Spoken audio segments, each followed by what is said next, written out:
Test.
Test.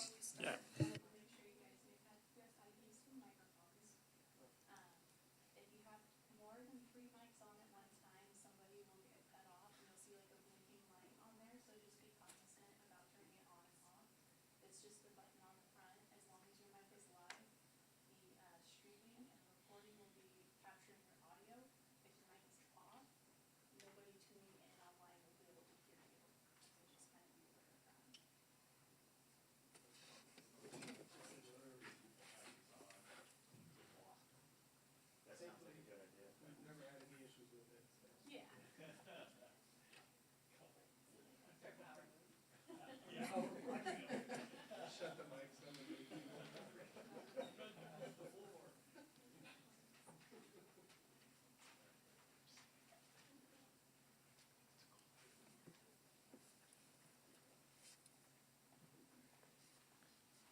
Good evening, everyone.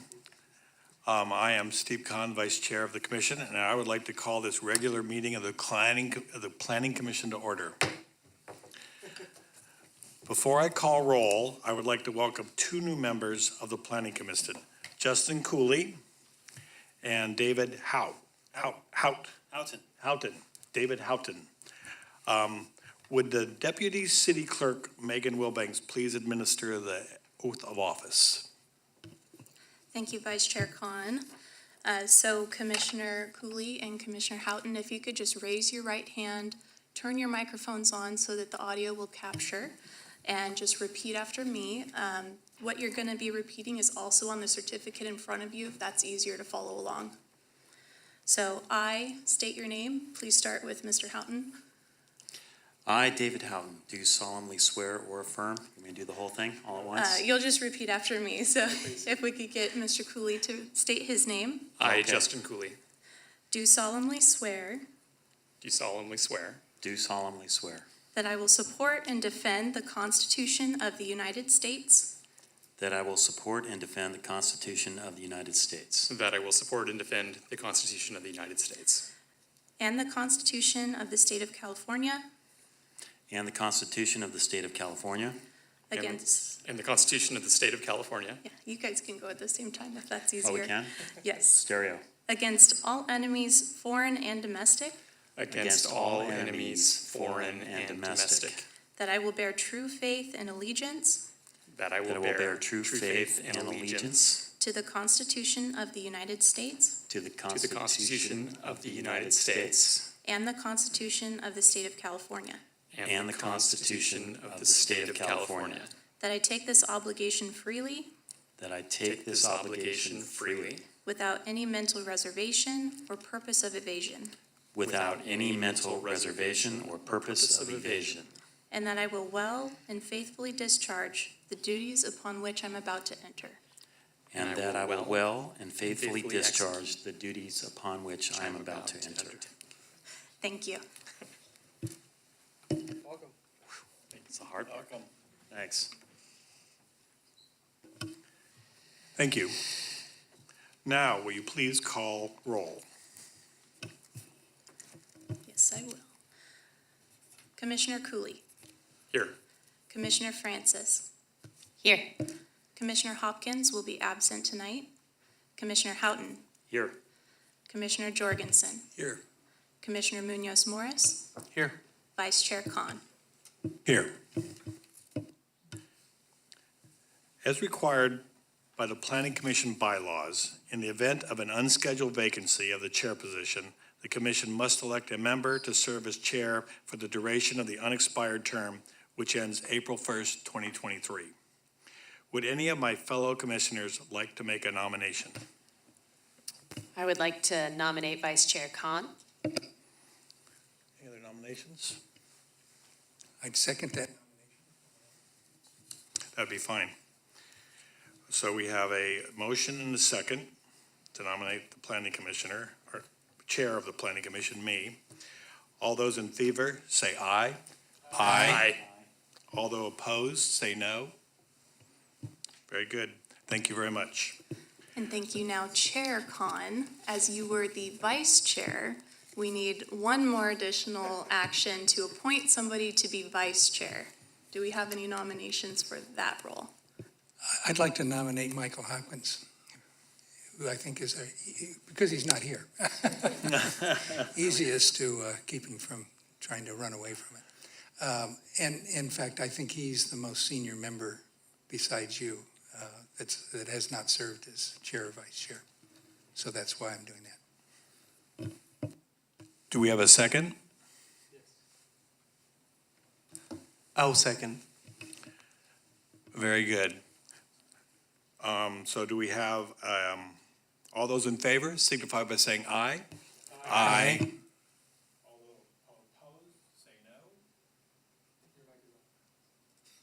All those opposed, say no. Hearing none, it's done. Thank you. So with that, we have a request to reorder the agenda. So we're going to go ahead and take, if the rest of the commissioners approve, take commission item 7A and move it forward in front of 6A for the convenience of the meeting. So anybody opposed to that? All right, so that's the reorder of the agenda. Public comment period.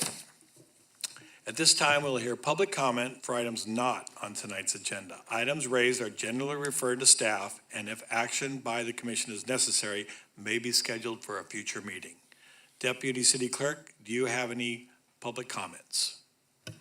Thank you, Chair. I've received a couple of speaker slips for item 7A, but I haven't received any speaker slips for items that aren't on the agenda. However, if anybody attending tonight would like to fill one out and submit it, you're welcome to do so. Okay, Chair, seeing none.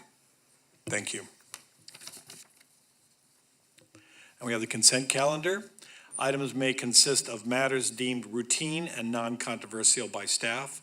Unless a member of the Planning Commission wishes to pull an item for individual consideration, all items will be approved by one motion. If a member would like to provide public comment on the consent item, please complete If a member of the public would like to comment on a consent item, please complete a speaker card and give it to the clerk now. Deputy Clerk, do you have any public comment cards on consent agenda? No, Chair, I do not. Would any fellow planning commissioners want to pull an item on the consent agenda? Okay, do I have a motion and a second to approve the consent agenda? Move to approve the consent agenda. Do I have a second? Second. We have a first, a motion and a second. All those in favor signify by saying aye. Aye. Opposed, say no. Seeing none, passes. We'll now go to item 7A. It is an informal presentation on the Link project located at 276 Tank Farm Road. I would now like to invite Senior Planner Rachel Cohen and representatives of the Covlo Inc., sorry, mispronounced that, to provide an informational presentation on the proposed new specific plan area located at 276 Tank Farm Road called the Link. All right. Mr., if I could just, at the risk of being a little pedantic, but this being a Brown Act meeting, I just wanted to highlight we didn't do the Pledge of Allegiance, and I'm not sure if we need to or not, but I just Good wanted catch. to note that. Good catch. Yeah, why don't we go ahead and take a pause to do that? Yes, that'd be fine. Thanks for catching that. Ready? Begin. Pledge allegiance to the flag of the United States of America, and to the republic for which it stands, one nation, under God, indivisible, with liberty and justice for all. Chair, No, that's great. Could we get the next agenda to have that on it? Just because I'm kind of following this and went right by it. Thank you very much. Well, thank you, Chair Khan, and I'll go ahead and introduce this item. Rachel Cohen, Senior Planner, isn't here tonight, so I'll go ahead and do that. And first of all, appreciate when people who lead the pledge say, "Ready, begin," because then we all actually say the first words, "I pledge allegiance," which usually people are catching up and don't say those words when there isn't that cue. A little pet peeve. So, thank you. Anyway, tonight, what you have in front of you is a presentation item. So we have allocated 10 minutes on the agenda for the presentation. If the clerk could set the timer for 10 minutes so that the speakers know how much time is available. They may request additional time, and certainly the Planning Commission may ask questions of the applicants after the presentation is complete, and that may take a little longer, but we do want to constrain the time because this is really a courtesy. It's an initial presentation of a big and important new project that is an application for development. So this is, I'm sure you'll get some background information as part of the presentation, but this is development of the Chevron property, which is a project that the city has previously evaluated as part of an EIR and an update to the airport area specific plan that occurred several years ago. And at that time, the property owner and developer Chevron was contemplating and designing the environmental remediation component of the project.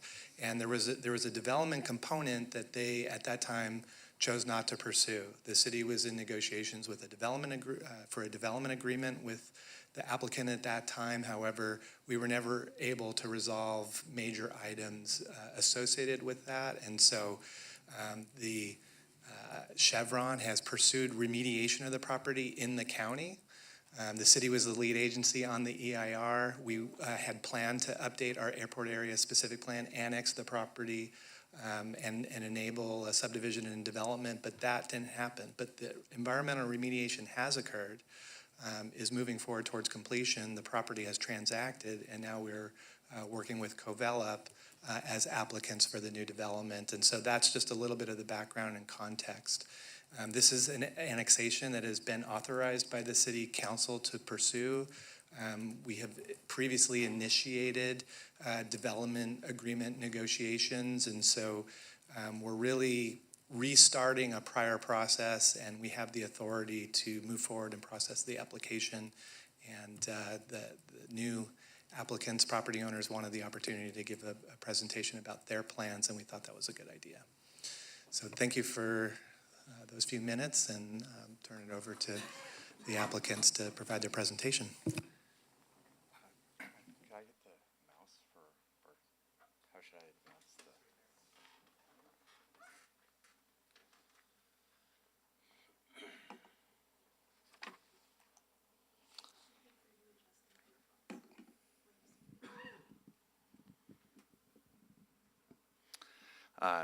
Hello, good evening, Planning Commissioners, both new and seasoned. My name is Damien Mavis. I'm with Covelop. We're a local development company celebrating our 19th year in San Luis Obispo. I will just briefly go through this. Our presentation's probably more like 15 minutes. But basically, I'll just jump right in. Planning on this site, I feel, is a real generational opportunity in this particular geographic area of the city, and it has widespread benefits and impacts, of course. It's currently in the county, but it's bounded by the city on three sides. We're calling this project The Link because of its many important physical, and I guess not so physical links that this project will build. So there are safety and road improvements, infrastructure connections to the Margarita Area Specific Plan, bike path connections, links to nature through miles of trails and acres of protected areas. The ability to live without a car by linking jobs, housing, recreation in a compact, walkable community. So there's lots of links, and I think that they're all possible with this project. The site plan reviewed tonight was developed considering existing and future development needs in the community. the need to protect our downtown land uses, as well as not overly compete with other commercial districts. Many of the features of this plan were developed in a design charrette with city staff and officials earlier this year. So here we are in the green and the red. The green's the conservation area, the bright red is the development area. You can see we're sort of right in the middle of things. Avila Ranch to the south, Margarita Area Specific Plan to the north, San Luis Ranch to the west, and Orchid Area Specific Plan to the east. And then two projects, one of which we were involved in, the 600 Tank Farm project, right on Tank Farm Road as well. So zooming in a little further, this is the entire 322 acres. The development envelopes remain the same size and shape as the 2013 FEIR, as well as the 252 acres of future conservation open space. It's a little hard to see, but you have the proposed roundabout at Santa Fe and Tank Farm, new Santa Fe Road coming up here to the edge of the Margarita Area Specific Plan, the new Santa Fe Road South connecting to Hoover and eliminating that acute angle there, the Damon Garcia Sports Fields up here, and then of course this protected open space in the middle of the project. So this is the parks and open space is highlighted. So an early goal of the community and regulatory stakeholders was to remediate and restore the property, as well as dedicate a large portion of the site as conservation open space. So we're enthusiastic stewards of this vision. And as a conservation-oriented mixed-use development, we support the permanent conservation of over 75% of the site, or 252 acres, in perpetuity. Within the development areas, we do have parks. We've included a neighborhood park, a dog park, various passive and active open spaces, which will serve not only the link, but the surrounding properties as well. Next, we have paths. A well thought out network of bike and pedestrian ways, or paths, is planned at the link. The density, variety of land uses, and especially the ped bike connections support micro-mobility options like bikes, e-bikes, and scooters. So the link is positioned to make going carless a viable option, which I think is certainly unique in San Luis Obispo. So we have Class 1, Class 2 bike lanes across Tank Farm Road as part of the active transport plan. That's a Tier 1 project. We would be enabling those. Internal, we have Class 2 and 3 bike paths, pedestrian recreation bike paths, Class 4 bike paths up and down Santa Fe, connections to future bike paths that go up to the Damon Garcia field, external connections to the Margarita Area Specific Plan. And one thing that I think is perhaps the coolest path is a future connection from Tank Farm Road with a Class 1 bike path to Avila Ranch. And that really does fill in a missing link in the sort of city-to-sea bike path plan. The county is working on connecting the Octagon Barn to the Bob Jones bike path via Class 1 bike path. This will connect to Avila Ranch. Avila Ranch will connect to the Octagon Barn and out to Avila. And then as you follow this path north, it goes through the 600 Tank Farm project, through the Damon Garcia field, across Industrial to the Railroad Safety Trail, up into downtown SLO and Cal Poly. And I think eventually we have a pretty good chance of connecting downtown with Avila Beach with predominantly Class 1 bike paths, which I think is a pretty special thing to have happen in a community. The next, we have plazas. I think when you're talking about an urban environment, how do you really create excitement in an urban environment? And I think it's to create plazas, right? So to create plazas and pedestrian walkways. It's a little hard to see at this scale, but over here to the east end of the site is really the major plaza, and it anchors the main mixed-use building at this east end with a public square. So you think grass, park furniture, festival lights, protected by this multi-story residential and commercial building, where residents can run into their neighbors and congregate. Moving west from that site, you have this green spine, and we'll go into it a little further, but that walks through a food and beverage centric area called the Hangars, and then into a core office area, and then up to this area that we call the district. And this walking connection really connects not only residents, but customers and office workers as well to goods and services within the LINK project in a social and car-free setting.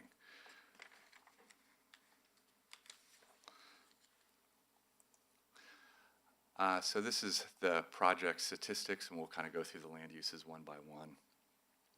It's more about structure of circulation, connecting open spaces, the form of the development, versus being overly prescriptive on land uses.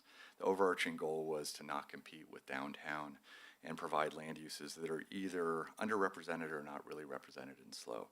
So the first one, multifamily residential. Vacant R4 property is virtually non-existent in San Luis Obispo due to demand. So these two areas will be traditional apartment communities with a variety of unit sizes. We'll provide the required number of deed-restricted affordable units based on the newly adopted inclusionary housing ordinance, although we are talking to a couple of nonprofit affordable housing developers for different ways to exceed the minimum requirements. These are initial discussions. We're not all the way through them, but we're excited with the possibility of where it's headed. The two mixed-use areas, the right side, the east side, will have commercial service retail on the ground floor, and then about 100 residential units above it. And that's really our kind of main location. That's where the buzz is going to be. That's where our hard corner is going to be. That's where the main plaza is. And then on the west side, over here, we have another commercial mixed-use area. This was in response to the adjacent commercial lots to the west, kind of going unbuilt, and we didn't really want to add to that sort of idle inventory. So we really looked at its proximity to goods and services. It's within walking distance. You have the SLO Public Market, Trader Joe's, Kennedy Club Fitness, all the job centers within the LINK, as well as all the job centers on South Higuera, all within walking distance. So it really developed itself into becoming a pretty nice mixed-use node. Then next, again, along this green spine area, you have the hangar commercial area, and I think you'd think like Tin City, Duncan Alley, where you have a mix of micro food and beverage manufacturers, and you might have a wine tasting room in front and production in the back, and you collect 10 or 15 of these in one area, and you really end up with a sense of place where people want to be and congregate. The next piece, medical office. Again, this is an under-serviced land use in town, and we think that there's demand, so we would like to put it there. The office core, really, if we're going to attract the next, high-image tech company to build an office here, they demand floor plates, and we specifically design these to not compete with downtown, so they're larger floor plates for companies that may demand bigger buildings in a campus-like setting. The next one, the district mixed-use area, we kind of flipped the script on the cars versus pedestrian. This district mixed-use street has angled parking, slow design speed, wide sidewalks, with flex retail space right at the back of the sidewalk.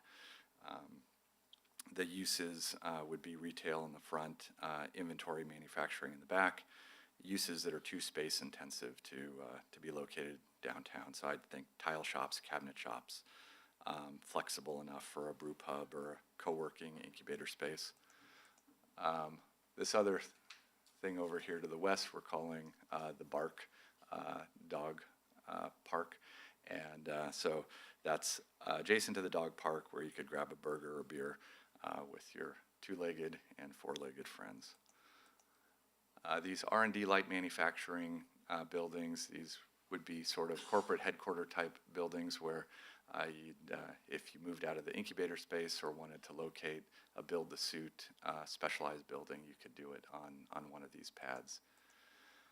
Industrial, although not large for industrial in California, it's certainly larger than what is found elsewhere in terms of availability for manufacturing, last mile distribution, things like that in San Luis Obispo, so hoping to attract users like that.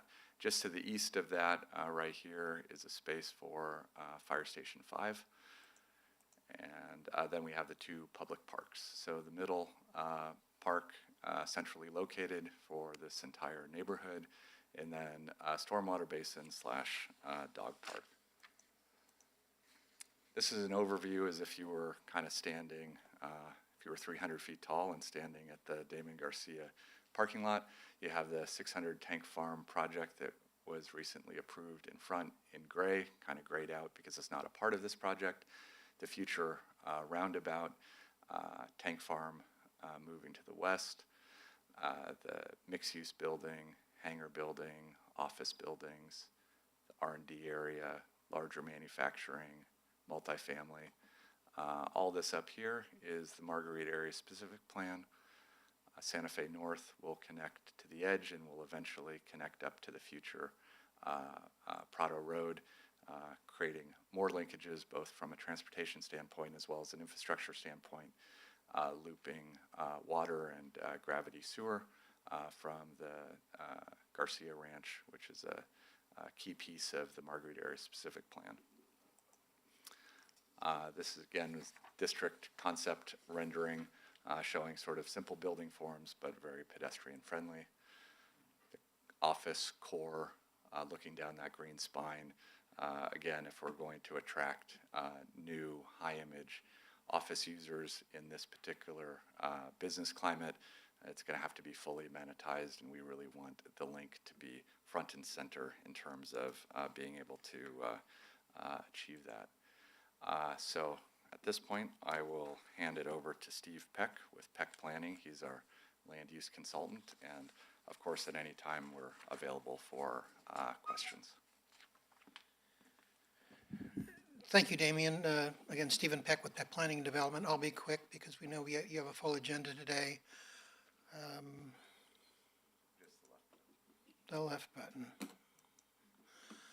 When we developed this plan in consultation with the city staff, we were mindful of the city goals, including economic resiliency and fiscal sustainability, diversity, equity, and inclusion, housing and homelessness, and climate action. I think that we've tried to approach that by making this a fairly structured site plan with the intent of having flexibility for land uses over time. We did a market analysis to determine what is needed going forward and have built that and cooked that into the site plan. In the area of diversity, equity, and inclusion, you'll see a lot of microtransit in here. You'll see the mix of multifamily with employment to eliminate the need for a car to get wherever you're going. And certainly with the climate action, the improvement of this project on the previous proposal by Chevron is significant in terms of its jobs housing balance and the resulting VMT. We can go into that in further detail, but just those mixes of uses are very helpful. Compared to Avila Ranch, which I worked on, they have 35% open space. San Luis Ranch had 50% open space, as Damien said. This one has 75, so it really sort of sets a new standard. And the jobs housing balance is much, much closer to the city's objective. We look at this as a project that can be built, where we believe the previous project as approved could not be built feasibly. And what that means is that with the addition of the residential uses, we have a reliable market to actually build out the infrastructure that's expected in this hole in the donut that we're planning now. Certainly a lot of essential transportation facilities, Santa Fe Tank Farm, the bike paths that have been on the plans for a long time, increased pedestrian accessibility. We certainly look at implementing the fifth fire station and also establishing a program that actually increases the amount of TIF fees. As we start working with city staff, it always comes down to how much fees this project will generate relative to the needs. And so we need to balance that equation. This is our first step in talking to you about the project, and we certainly want your active feedback. We have developed a plan before you with a lot of thought, but are going through the same process we done in 600 Tank Farm, which was to test those thoughts with a preliminary traffic study to determine what are the initial impacts. Can we tune this up further so that it is more self-mitigating? What are the VMT impacts? If we can tune up the site plan a little bit to address those, we're going to do that as well as a preliminary air quality analysis. This project will include virtually every entitlement that probably is in your book, including a general plan amendment and pre-zoning. The decision was made to make this a self-contained specific plan, which we wholeheartedly support. We're building on the CEQA analysis that was done for the Chevron project. As Damien said, much of the kind of the physical impacts, the bio, the geo, the hazards are being mitigated. And it's the development impacts, the operational impacts that we'll be focusing most on. Sometime during the process around the EIR, we will be looking at preparing major development permits for your consideration, possibly concurrent with the other applications, so we basically get everything out of the way at one time, and then a development agreement and annexation. The colored areas are areas where we expect to come back to you. The next one will be once we work with your staff on the technical analysis, what does the revised site plan and development program look like? And then during the typical draft EIR major development permit process. So with that, thank you for the few extra minutes. The purpose of the meeting today is to have you provide us with recommendations and questions that we should consider during the development process.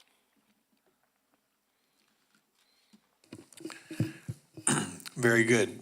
Does anybody have any questions of the applicant? Go ahead. Excuse me. Thank you for the presentation. Just a couple of questions out of curiosity.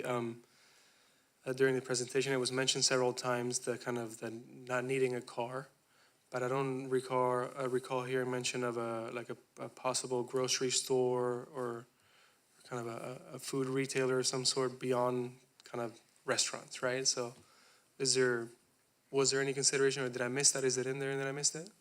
No, it's not in there. We're not proposing like a traditional grocery-centered or grocery-anchored shopping center, but just half a block to the east at the corner of Broad and Tank Farm is the Vons Shopping Center. Yeah. So it's right there. And actually, with the other projects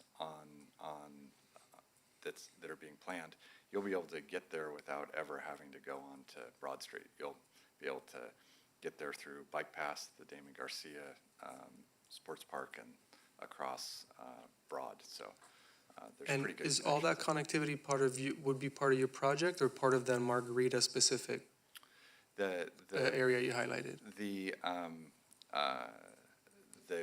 bicycle connections would be part of the Link project, as well as the ones we were just talking about, the Link project, as well as 600 Tank Farm project.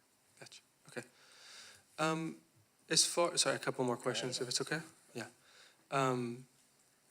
For the industrial park, I know one of the uses that was mentioned was kind of a last mile delivery center, which I know with e-commerce and, brick and mortar stores, with the trends that we see, it's kind of the way it's going. But it seems like, well, first of all, if I were buying a brand new house next to kind of a last mile delivery center, I would have some questions. So I don't know if there's any consideration for having residential that close.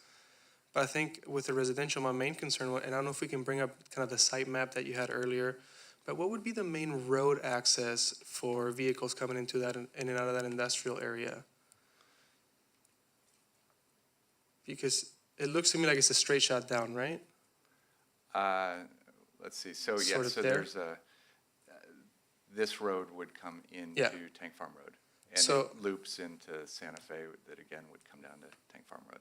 Right, so if I'm a delivery van and I'm going into town, I'm likely gonna go through the entire residential area to hit that roundabout rather than try to make a left on Tank Farm, right?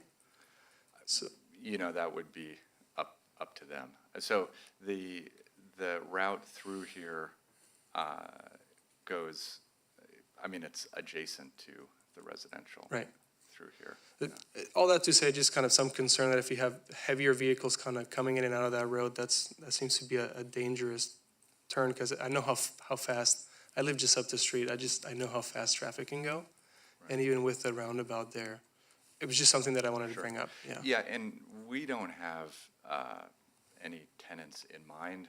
I was more use that term to discuss like the size of that building. We're not talking about a huge distribution center. It would be. Yeah, no, a the square feet smaller- doesn't, yeah. Smaller size, and so it Right. would be similar to the size of like where Trust Automation is in right now on Venture Lane, so. Gotcha, okay. I think I have one more question for you, maybe just one for staff, if I may. The bike paths on Tank Farm, which I'm very happy to see that there's a lot of plans for kind of the Class A and the different non-car transportation paths. Was the decision to put it right next to Tank Farm Road, having all that great open space, kind of an economic one? Or is there a chance to maybe have a more picturesque bike path rather than just right next to a busy road? Sure. So the adjacency to Tank Farm Road is part of the active transportation plan. We're in the process of the design of these bike paths as actually a mitigation measure for the 600 Tank Farm project. And so that's, we're working on that right now, but we're implementing the active transport Gotcha. plan. Okay, there's some rules there. Sorry, I lied. One last question for you. How final is this conceptual map that we have? Is it a lot of room for change still? 80% there, you think? Like, how many changes could we anticipate seeing from this? Well, I would say it's certainly not finalized, and we haven't gone through the CEQA process, so that will inform, design changes in and of itself. We're fairly confident on the mix of land uses, but part of the reason why we're here today is to get input. And so we welcome any suggestions, and we have no ego in this, so feel free to, positive, negative comments are all appreciated. I appreciate that approach. Now, so far, I mean, it looks promising, but I'm sure there'll be some refinement that we'll work on together. But thank you. And my final question was just, as far as the annexation, how final is that? Because does LAFCO have a say on land annexation here? And I don't know what the relationship with the city is here, but in previous experience with LAFCO and annexing land into cities is a tricky business. So I was just wondering. No, the city has a pretty active annexation program for lands within our sphere of influence that we have planned for. So the city has policies in its general plan land use element that require us to plan for areas before we annex. And so we've done that successfully with the Froome Ranch property, with the San Luis Ranch property, with the Orcutt area, with the East Airport annexation, Fierro Lane, Clarion Court annexation. Those have all happened in the last, 10 years or so. So it's a pretty certain. It's Gotcha. an active part of our program, and we definitely, engage with LAFCO on that process. They have certain standards that don't exactly mirror ours, but we're aware of those and have had success through that process. Great, thank you. That was it. Thank you so much for your patience. Appreciate it. Any other questions? It's okay. Could you speculate a bit about how you would see phasing for the road improvements and the bicycle improvements along or near Tank Farm? And also how wide you expect Tank Farm to be as a result of all this? Or will it be wider? Right. So we're kicking off the traffic impact study now, and I think that will really inform the specifics. For sure. But our preliminary understanding and feedback is, that one lane in either direction through the kind of center area on Tank Farm where there's no cross traffic is likely sufficient, with the Class 2 and Class 1 bike paths on either side. As we get into the development areas, very likely there will necessitate more lanes for turn lanes to ingress and egress as well as access these areas. And then as far as timing of infrastructure, so the roundabout and the north portion of Santa Fe Road will be built as part of the 600 Tank Farm project, so that's independent. So that should be happening sooner than later. And then also as part of the 600 Tank Farm project, we're working with the city to design these bike paths that head west that connect from Innovation Way to Santa Fe for just the design, but that would let the city or someone else move forward if there were grants available, et cetera. And we would certainly facilitate that while we were in process of entitling this project. And then I would imagine that a fair amount of the Tank Farm Road infrastructure would be sort of a phase 1 requirement. But again, that remains to be seen. Another thing too is through Tank Farm Road, there's very likely going to be a center median for safety. So that would be one of the improvements. Thank you. Commissioner Francis? Hi, sorry, let me just jot this down. Thank you so much. So just to clarify, it's the 600 Tank Farm project is going to be fully connected to this new link project through bike paths and roads. Is that the plan? Right. So on this, the 600 Tank Farm project is kind of right here. Mm-hmm. And we have a Class 1 bike path that connects to an existing Class 1 bike path that terminates at the south end of the Damon Garcia Fields, and it'll come down in this alignment, and then it will come out to meet Santa Fe Road, where there will be Class 4 bike paths, and then going the other way, there's an EV bridge that's going to be installed by 650 Tank Farm. That'll be a pedestrian and emergency vehicle bridge and connection to kind of all points east. Thank you. And my ears perked up when you were talking about being in talks with nonprofit builders about expanding the number of deed-restricted affordable units. And I'm sure you're not at any stage to be able to talk about what that looks like, but would that be adding additional units or just shifting the existing proposed units from market rate to affordable deed-restricted? As far as like the total number of units? Right. We haven't gotten there Okay. yet, but it would be a number of units above the inclusionary housing ordinance requirements.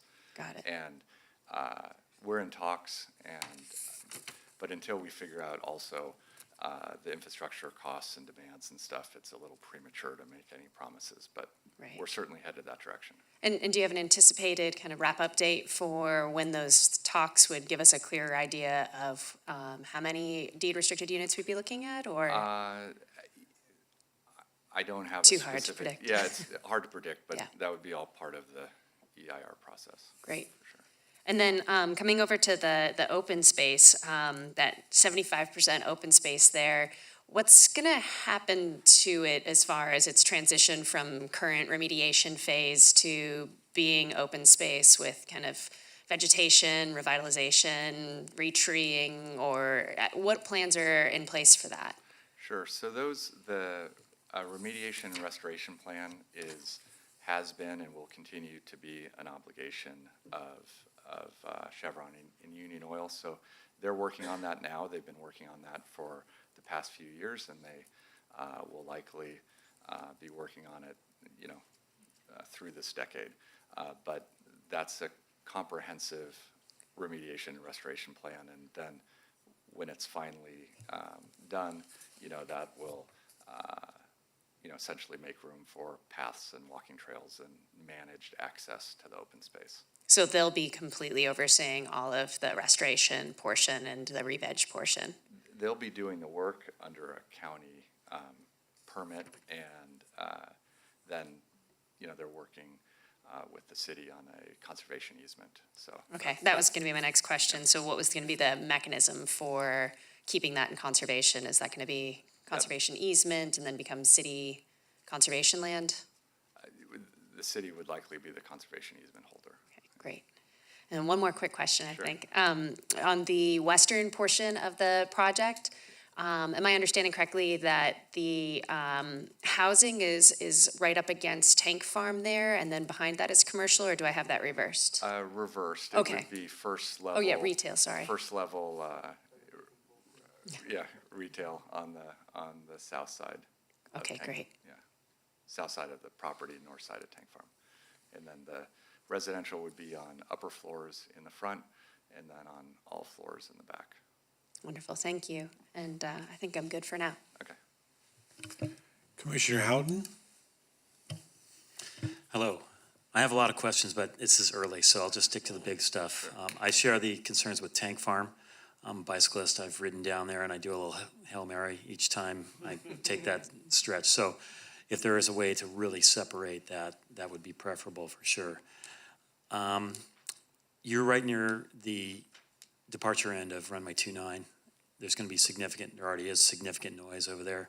Just wondering how that's factoring into your planning, and because that's going to be an issue most likely, and that's the primary takeoff path for a lot of aircraft, including the big ones. I'll stop there and see what you have to say about that, and Sure. maybe I'll throw in one more. Sure. So bike paths first. There'll be a class 2 on-street bike path separated by striping on the street on each side, and then beyond that there'll be a 5 or 7 foot landscape buffer, and then the 12-foot wide class 1 bike path. So the class 1 bike path is completely separated from the street. And then as far as airport compatibility, everything you see here is in complete accordance with the airport land use plan that was just amended last year. So yeah, we definitely understand, and we're a willing participant in the process, and a lot of the open space area kind of does double duty with airport compatible open space requirements as well. So nobody's going to complain about the plane noise. I didn't say that. You can't control people, so there may be complaints, but Okay. we've designed it according to the airport And land use the plan. last thing I'll ask then is about public access to that open space. The paths all seem to skirt around the perimeter. And is there going to be allowed access to the center of that, or what's going to be involved with that? Right. So, it will be a restored, sensitive habitat area with, sensitive wetlands. So so the paths that are kind of skirting around the outside, this particular alignment is in the active transport plan alignment, and it goes along kind of a raised utility berm and connects with this road here. I think it's Suburban. So that's why it goes through here. There was also previous alignments that kind of meandered through the middle. This trail up here that goes along here, it's kind of hard to see with potential access points to the Margarita Area Specific Plan. That's on an existing dirt haul road, so we felt that it was a good candidate that we wouldn't be, blazing through freshly remediated or freshly restored wetlands to get that road in. So it will be in a conservation easement, and that a lot of that is up to the access is up to the conservation easement holder, but the trails are in those locations kind of for those particular reasons. So is it fair to think of all that green area as a kind of a blank canvas that good things could happen on? I wouldn't call it a blank canvas. I don't think there's going to be. I think that's up to the city and up to using this space in a environmentally sensitive and managed way. So I think paths are probably quite appropriate, but widespread use as like soccer fields or something like that, probably not. Is that really out of the scope of what you're doing, what you're proposing? Yeah, so Okay. we're not involved in Okay, that, understood. in that piece of it. And one last procedural thing, is the annexation for the entire parcel? Yes. Okay. Yeah, both the north and south side.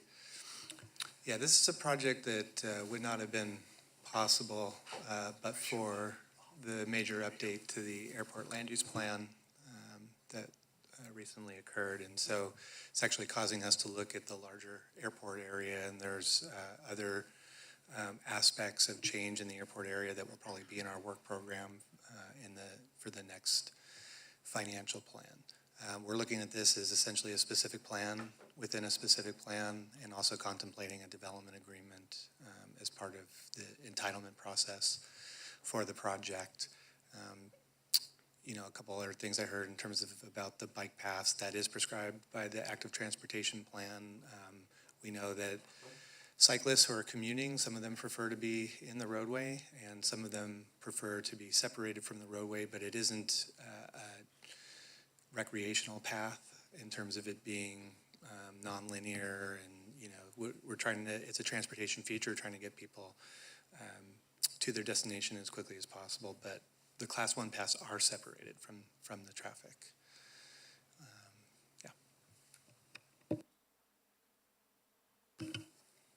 Commissioner Francis had a question? So should we understand that this will be the extent of development along Tank Farm Road for the foreseeable future? Yes, and that's for a number of reasons. One would be the effect of the runway protection zone and other restrictive airport land use plan zones that are that run to the side of the runway protection zone. It's also the case that the scope of the remediation project that's being completed at the moment is different depending on what the future use of the area was planned for. And our general plan land use element identifies the majority of the area as conservation open space land in perpetuity to ensure airport compatibility, and in terms of the impact of the Great Fire and the environmental constraints that exist on the property, it isn't all suitable for development and habitation or even access.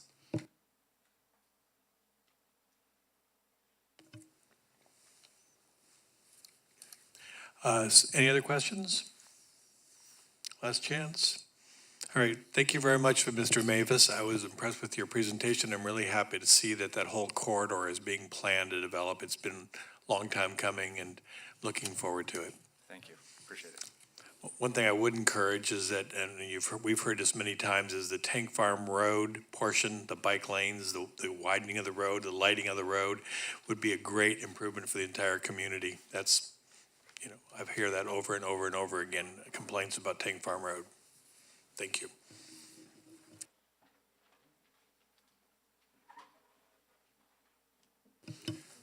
Is there public testimony? Yeah. Even though this isn't an agenda item, I think it's appropriate to take other public testimony. Yes, we have received 2 requests to speak on this. The first speaker is Manley McNinich.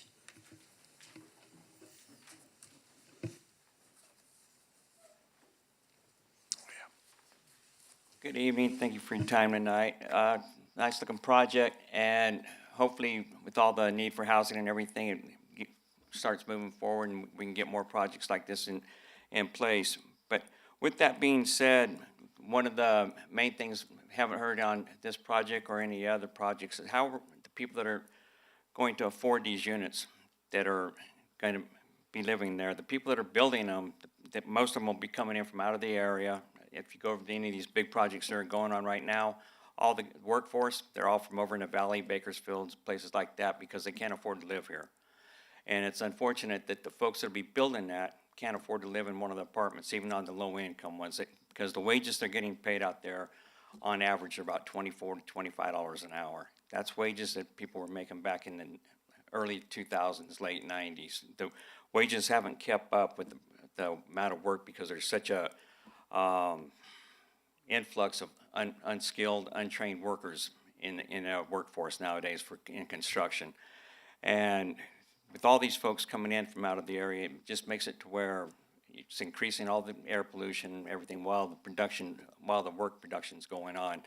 And what we'd like to start seeing the city to do, because the developer, no insult to them or anything like that, they're not gonna do it. There's gonna have to be requirements put in place by the cities and the counties to start requiring skilled and trained workers to do these projects, or at least workers going through the apprenticeship programs of various trades, because that's going to be one of the only ways to start getting better paid workers out there. And as long as we're bringing guys in from, like I say, out of the area and everything, the pay scales are never going to increase. If the developers would start setting aside maybe portions of these projects that have to be paid at a higher rate, not commercial prevailing wage rate, or by any means, that's something for prevailing wage work, but at least at a much higher wage where the folks that are building these apartments could at least afford to live there. Because what's happening all too often, we see it in a lot of cities, and I'm sure if you look hard enough, you'll see it up here as well. You'll get, in order for folks to be able to move into an apartment or a house, 3 or 4 families are moving into them. And so any kind of pre-planning for parking and, to make adequate parking spaces or anything like that, it's all figured on a family moving into a unit, usually 2 cars, if that, to a unit. And when you have 3 to 4 families moving in, to be able to afford to live in an apartment in a nicer area, there goes any kind of planning you had for the parking ahead of time. So it just keeps adding to the problem of low-income workers can't afford. You can build all the low-income housing you want, but when people are building it can't even afford to live in that, you're really not accomplishing anything. So we'd kind of like to see the city start pushing higher wages in some of these projects. Thank you. Thank you. The next speaker is Scott Zimmerman.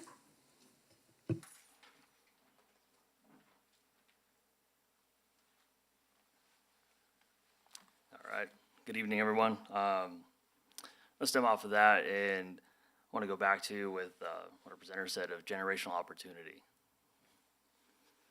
Here's an opportunity of implementing something into project planning, what we've seen in various cities throughout California, even within the 805. It's a huge stretch. So, Miami would go from, LA County line to Monterey County, going in and out of these meetings and seeing some actually start to implement a local skilled and trained workforce into projects. You've seen it at the state level, AB 2011, that getting passed, that getting signed, bringing prevailing wages into a residential market. I know it has to do with converting already existing spaces. One that sticks out in my mind is in Santa Maria, Sears, gone, huge space, tons of parking already, something they could use to infill. Why not get ahead of it? Let's provide that generational opportunity for people, as Mr. McNinch was saying, come in from the valley, having to drive all the way over here, and that's impacting their lives. That's impacting their families' lives. They're not able to be coaching soccer teams, basketball teams, baseball, anything like that. They're too busy commuting back and forth, getting home late. Obviously, here we all are. It's impacting our lives here, and this is great. We need to have these conversations, but why not give an opportunity for people who are already here locally to work locally, provide that kind of sustainability for them, for their wives, their kids, and be able to be actively involved in their community. That's going to create more community wealth here in the city of SLO.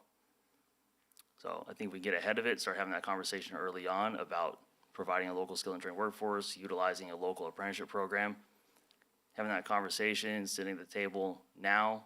We're way ahead of the project and future projects. And then, look at implementing it maybe into a general plan. I don't know where that's at with the city off the top of my head, but that's been a conversation down south in Fillmore. Been involved with that one here recently, trying to get that done as well. So thank you for your time.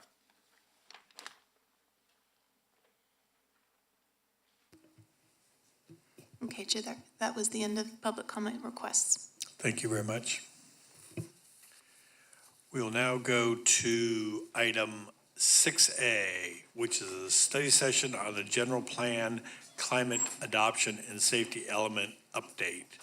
Would Sustainability Manager Chris Reed and Housing Policy and Program Manager Teresa McClish please present the report?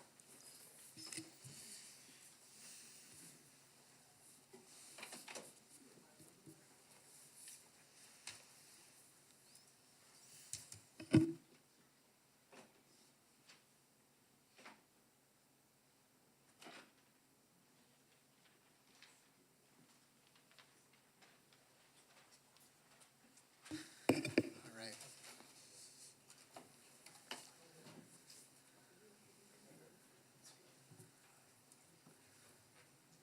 Good. All right. Well, good evening, Commission. My name is Chris Reed. I'm the Sustainability Manager, and I'm joined by Teresa McClish tonight to present on the climate adaptation and safety element, which is a planned update to one of the general plan elements I've been working on for a couple years now. So tonight, we'll begin with an introduction to the climate adaptation and safety element project generally. Throughout that project, we've identified and co-created with a wide range of stakeholders, both across our agency and in the community, a vision statement and goals. So we'll give an overview of that. And we're going to focus most of our time this evening on a workshop where for each of the hazard sections in the plan, we're going to give a sample policy that's either been something that's been flagged in a previous workshop or we think is particularly important, that's illustrative of the types of policies you'll see in the safety element update, as well as accompanying programs. The Planning Commission has two primary roles in the safety element process. And so the first is to provide a forum for public discussion and consensus building, and the second is to provide policy and program direction.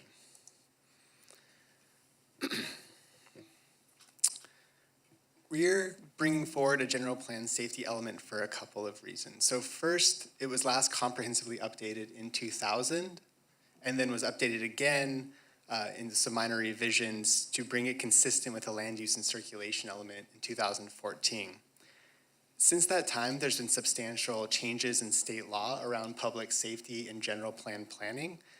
There's also been some significant policy orientation changes in our city and in our community interests around climate action and diversity, equity, and inclusion. Some notable pieces of state legislation include SB 379, which really codified in California Government Code a requirement to include climate adaptation and resilience into public safety planning in a local jurisdiction's general plan. SB 99 and AB 747, which has some new provisions and requirements for emergency evacuation routes. SB 1000, which provides guidance and in some cases requirements for integrating environmental justice into a local jurisdiction's general plan, and then some technical legislative changes around earthquake fault disclosures and national flood insurance program. Additionally, since 2017, climate action has been a major city goal of the City Council and it's been a major focus of our community. And so this is an opportunity to integrate adaptation and resilience, that community priority and council priority, into the highest level planning framework we have, which is our general plan. Similarly, since starting in the 21-23 financial plan, diversity, equity, and inclusion have also been a policy priority. So by addressing environmental justice, it's also an opportunity to integrate, to begin to integrate that directly into our general plan. For those reasons, if you were to hold up the current safety element and then the proposed climate adaptation and safety element that's provided in the the agenda packet, you notice that the major changes are focused or are around the incorporation of climate adaptation and resiliency and environmental justice. One of the reasons that this is such a great opportunity to begin to integrate climate adaptation or climate change into the general plan is that the entire concept of public safety planning historically has been around this technical approach where we look historically back, say, 20, 50, 100 years, and we say, how have we experienced flooding historically? How have we experienced heat or wildfires historically? And then we use that as a proxy for what we expect the future to be like. Now, we know that with climate change, we don't have the luxury of using the past as a proxy for the future anymore. Now we actually need to project out what expected changes are and then plan accordingly for that. So this is our opportunity to do so. That planning process, though, is very different. It's similar, but it's different to how public safety planning is typically done. And so in support of that, the California Office of Emergency Services provides guidance via the California Adaptation Planning Guide. So that's been a real source of process for us as we've undertaken this update to our safety element of the general plan. Fun fact, some of the key authors of the Adaptation Planning Guide are San Luis Obispo city residents, so there's our local connection to that.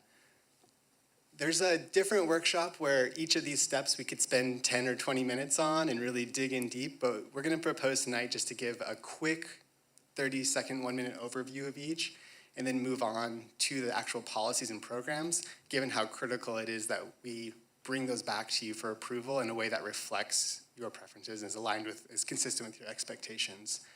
But just to touch on it, step one of our planning process was to identify baseline, conduct a baseline assessment and identify baseline conditions. This is both for natural hazards and for the kinds of assets or community resources that might be vulnerable to those hazards. So for this, we look at the existing safety element, we look at our hazard mitigation plan, we look at the totality of our planning documents, and we do some additional research, and we see sort of what's the current status of exposure to environmental hazards.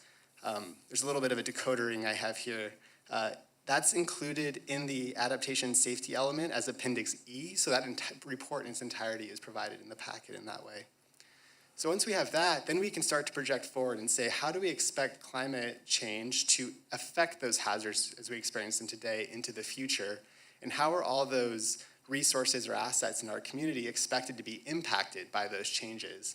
And so that's step two, and that's provided as Appendix A of the element in the staff report. Once we know that, we can begin to develop adaptation strategies, and a set of sample strategies is provided as attachment 3 in the staff report. All of that gets rolled into policy development, program development, goal setting, and vision setting, which is provided as the climate adaptation and safety element in the staff report. Now, it's critical that throughout all of this, particularly since we're including diversity, equity, and inclusion, and for the first time, we're broadening public safety, not just to mean physical safety, but also to include things like social resilience, think about things like social capital, social infrastructure, the ability for folks to be, neighborhoods, communities to be resilient to these impacts. That outreach and engagement really drive the process. This has been a several-year planning process with just tremendous amounts of outreach conducted, and the full summary of that outreach is provided as Appendix D. Great, thank you very much, Chris. And I just want to reemphasize to you that your packet does include, as you've noticed, hundreds of pages of information, and it's intended to be there for your reference, and we don't want to skirt over it by any means, so we'd be happy to answer any questions you may have this evening regarding that work. And that I also wanted to make sure to note that this climate adaptation and safety element is in workshop draft form, and we're still working on a little bits and pieces of it. Our GIS department is updating some of the maps and figures still, and we just welcome and encourage you to give us carte blanche your thoughts and comments and questions at this time, so we can be ready to come back to you with a final public review draft in December. And so now on to, thank you. Oops. What did I do? There we go. On to vision and goals.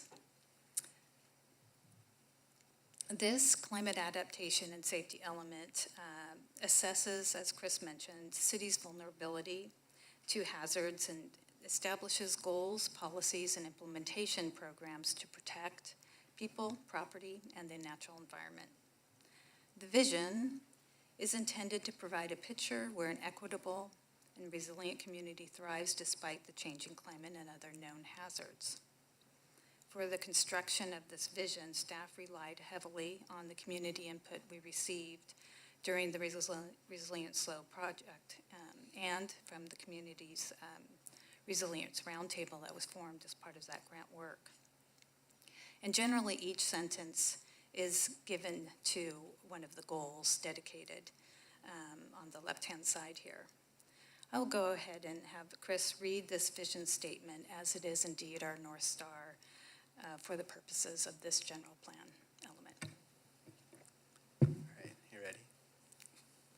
The City of San Luis Obispo works diligently to protect all forms of life and property. While the changing climate has impacted us in expected and unexpected ways, the priorities identified by the community and our regional partners have shaped a San Luis Obispo that is thriving, equitable, and resilient. Community members, businesses, and neighborhoods support each other through climate disruptions, and civic life is stronger than ever. Critical facilities are resilient, incorporate innovative sustainability practices, and continue to provide core community functions in a cost-effective manner. San Luis Obispo's efforts also support environmental justice, and all community members have access to services and opportunities to influence the way we adapt to climate change. The world around us is impacted, but our natural resources and our built environments are designed to provide places of refuge and buffer against these disruptive forces. Climate change is one of the biggest challenges we've ever faced, but we have risen together to be a safe, healthy, and prosperous community.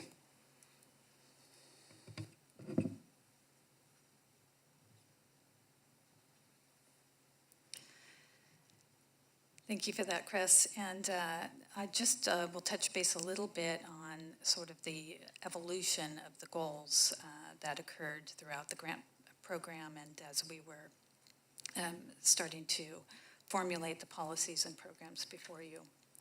And the first goal of public safety is the goal that's in our current element. It's paramount and it needs to be stated as such, and it is as such as proposed before you tonight. Early in the project, the Resilient Slow project, the hazards and vulnerabilities were looked at through the community resilience lens, and that was really promoted early on in the public input sessions and surveys for the purposes Chris described, and then the built environment and natural systems. And even though we were weaving in equity in those goal areas, we realized that we needed a goal specifically dedicated and clarified in its own place in the document, and so we do have that specified as goal 4. And then finally, just in terms of the city's ethic of lead by example, and to really clarify a lot of the regulatory overlap, we have the city government resilience section. So I just wanted to kind of explain how that sort of evolved. And so now we'll take a look at the opportunities to look at the first hazard category, and this is new. It's our high impact multi-hazard resilience section. And it provides an opportunity to really examine and view an intersection of where a lot of these hazard areas overlap. And we realize that in construction of the technical documents and hearing the public input, how many of these intersections there really are. So we took several of the policies and programs that were needed to address the vulnerability and hazards and put them in its own section. And we brought forward, again, an example of one of these policies and a couple of programs to kind of take a look at that and give you a flavor. And the first policy here is multi-hazard policy 1.2, and that's to incorporate climate projection data, risk modeling, and adaptive management as appropriate to account for future changes in key climate variables. And I'll just read pieces of this because some of them are longer. And this seems really obvious and evident, but putting it in policy requires you to make sure you adhere to it in your work and development review and policy and city programs. Some of these programs that stemmed from that are the identification of key pieces of existing infrastructure that are likely to be compromised by climate impacts and prioritizing these upgrades as part of the city's capital improvement program. And also to work with the community organizations to develop a network of conveniently located climate resilience hubs. And that's inclusive of ensuring that the Climate Resilience Center is centrally located and accessible. So there's a lot here. The capital improvement program is a well-established program in the city, and really calling out, incorporating those climate policies or climate models in that work was evident when we're formulating these policies. And then we have some new things. We have resilience hubs that came up quite a bit. They're very much talked about in the climate adaptation world. We've described some of those, what that might look like in the element, and we developed a program to go ahead and start moving that forward. So those are the couple program and policy examples from the high-impact multi-hazard resilience section. Next, here we have our equity and environmental justice section. And again, this is, as I described, a place where even though it's weaved throughout, we can really highlight some concerted efforts consistent with the city's DEI goals. So here we have a policy to support an equitable and comprehensive approach to civic engagement and public outreach on all aspects of city government and city delivery of city services. And a program here is specified as community outreach and education opportunities should include the multilingual options for both written materials and in-person management.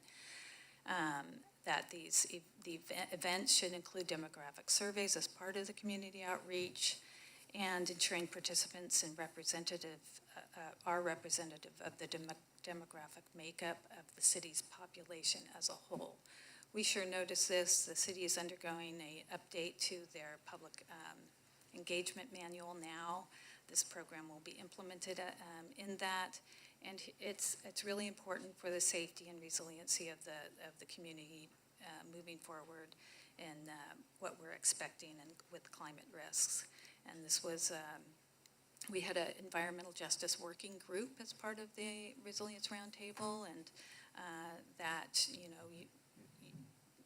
that challenge to engage folks and find folks that needed to be involved in decision making for the city's safety was really highlighted there. And moving on to flooding, this section on flooding obviously exists in the safety element. We didn't change many of the programs. However, with all the climate modeling that we did do as part of the hazards and vulnerabilities assessment, we did add several policies and programs.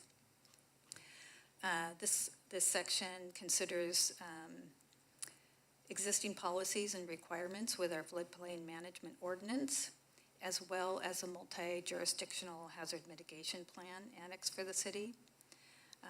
Recognizing that the highest flooding concern for the city is riverine flooding and flash flood risks. We did incorporate the climate models that were described in the hazard and vulnerability assessment by the consultant team, CVEC in particular, and want to emphasize that current regulations are not generally or are generally based on the historic flood maps, not future climate models. And so these policies and programs are promoted to ensure that work gets started going forward. And moving on to extreme heat. This is a brand new section, not before considered a hazard area for the mild climate of the city of San Luis Obispo. Temperatures are generally mild in comparison to other parts of the state. However, we're seeing changes and some extreme heat days, and this is a long-range planning document. So we have a long on-ramp here and a good opportunity to proactively consider measures to address increased heat sensitivity and extreme temperatures, given residents are not acclimated or prepared for these extreme heat conditions. Factors are described in the hazard and vulnerabilities reports and include intensity, frequency, and duration. And we've developed a series of policies and programs to try to ready ourselves going forward. And here's a couple of examples. Policy 4.1, to equitably mitigate the effects of extreme heat in outdoor environments. 4.3, supporting fuel switching retrofits, energy efficiency retrofits as critical to maintaining community safety and to supporting disaster preparedness. You'll see some overlap here with other city policy efforts, including the Climate Action Plan. We are pursuing all-electric buildings going forward, and taking a look at some of our existing building infrastructure as well. And these policies and programs help co-solve for some of these challenges. Programs include incorporating climate change considerations into the city's community forest plan and street tree master list. And another one to expand the city's green and healthy buildings program to include the climate resilience retrofit features to help residents prepare for the impacts of climate change. So again, certainly this is one brand new chapter and directly related to both climate adaptation and environmental justice. And that is not in our current element. Fire, and that is well covered, and those policies and programs are bolstered and amended, and for the large part, but also expanded to in consideration of environmental justice and climate adaptation. We have environmental and climatic conditions that are in and around the city that influence the frequency and magnitude of wildfires. And given factors of wildfire behavior include topography, fuel, and weather, we took a look at some areas where we could promote increased safety for wildfires going forward. Here's a couple of policies for your consideration. Fire 5.4. This is in the current safety element, and just described further here, to reduce wildfire risk by requiring all new development located within high or very high fire hazard severity zones to meet or exceed fire code, prevent flammable vegetation, and it lists some other things. A new policy is to restrict on-street parking in high wildfire risk areas during increased fire risk days, increasing roadway accessibility during evacuation events. So this is particularly important in some of our hillside areas where we have narrow roads and folks park along there, and this gives we would envision code amendments. Some are underway that would allow the fire chief to deny the ability to park in certain high-risk times and areas. And fire 5.11, that's communication and education. Another topic continually raised in the public outreach process.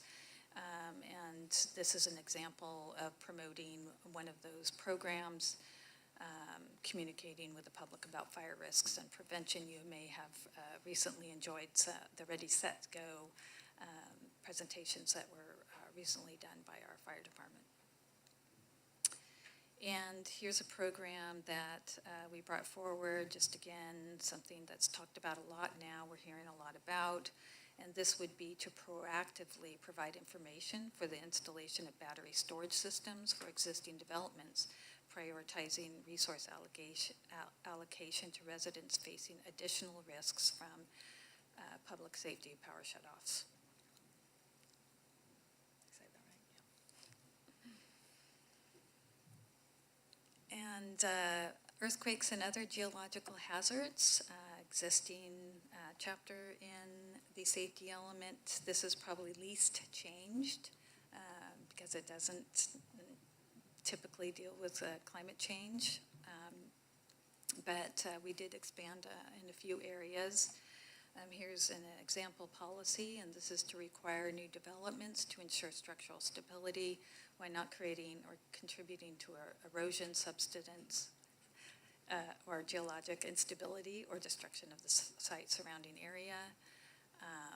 And a program 6.5 is elaborated upon, and it's to update the city's hillside planning program to ensure orderly development along the city's hillside areas, and this is prioritizing slope stability, safe access and circulation, and evacuation routes.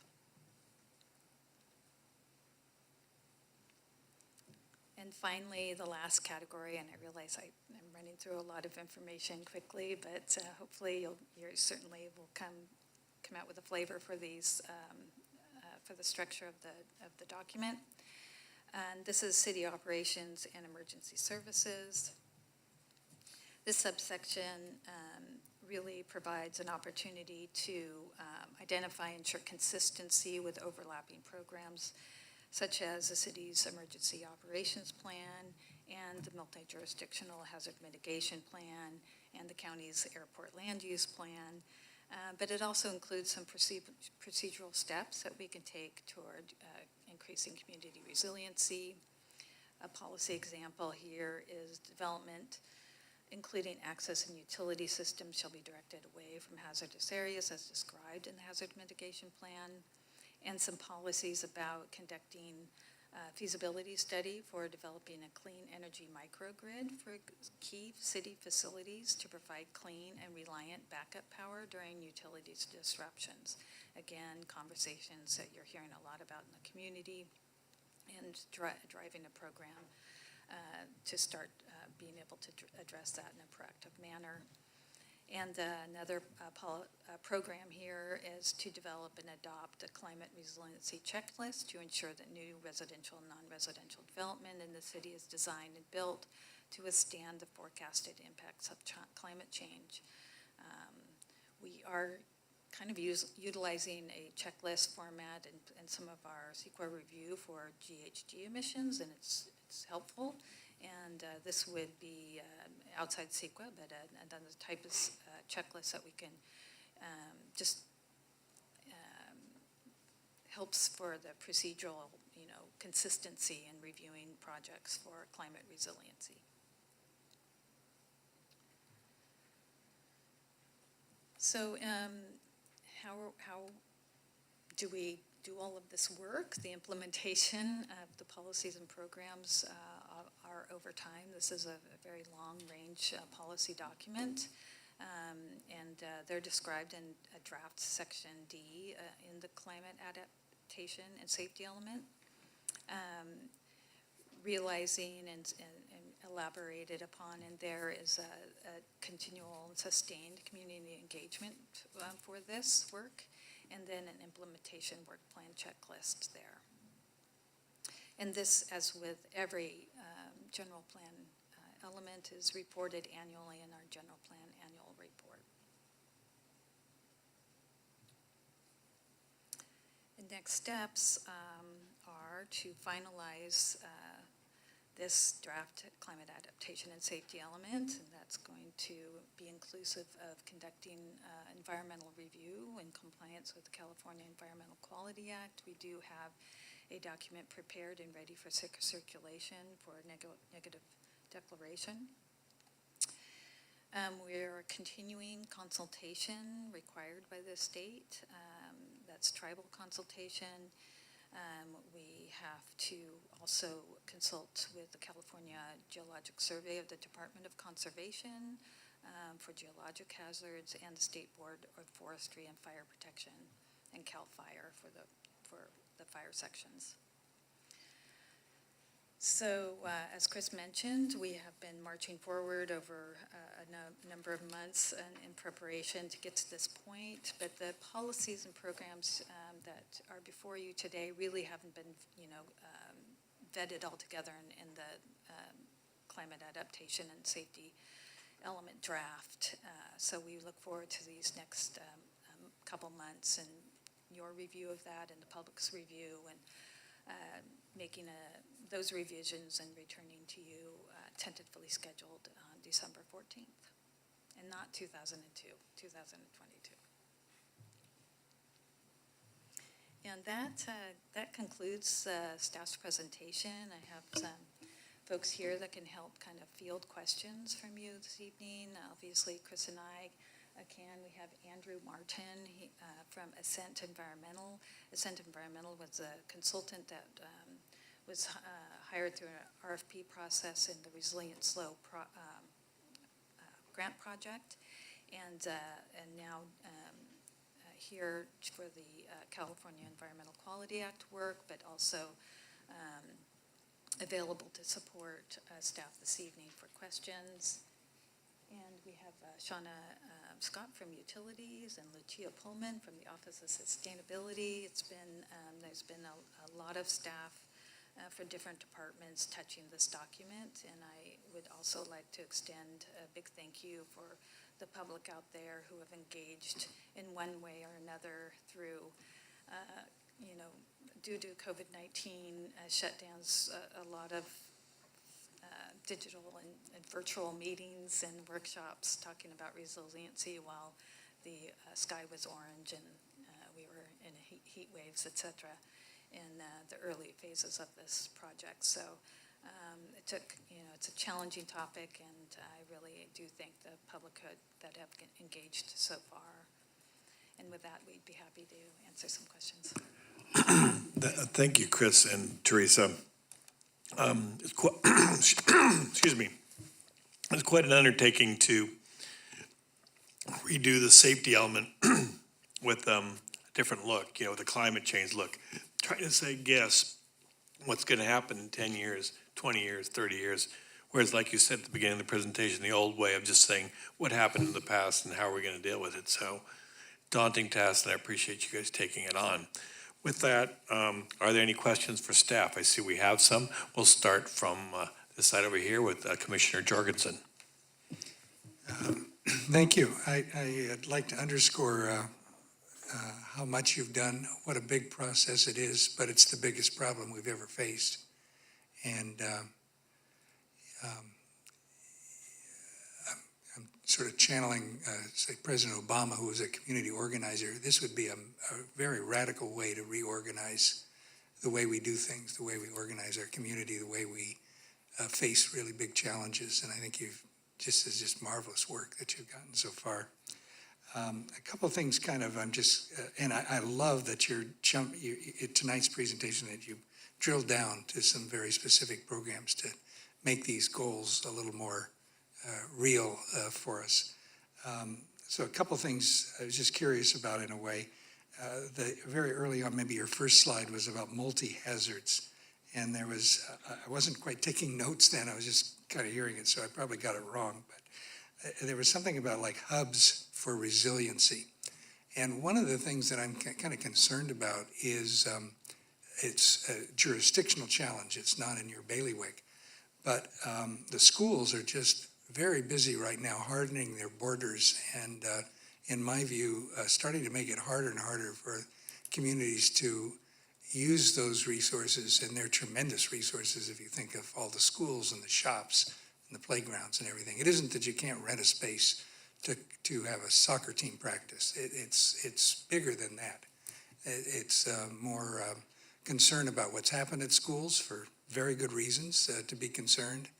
But since you're organizing the community, finding ways to get the schools into this process, it seems really critical to me.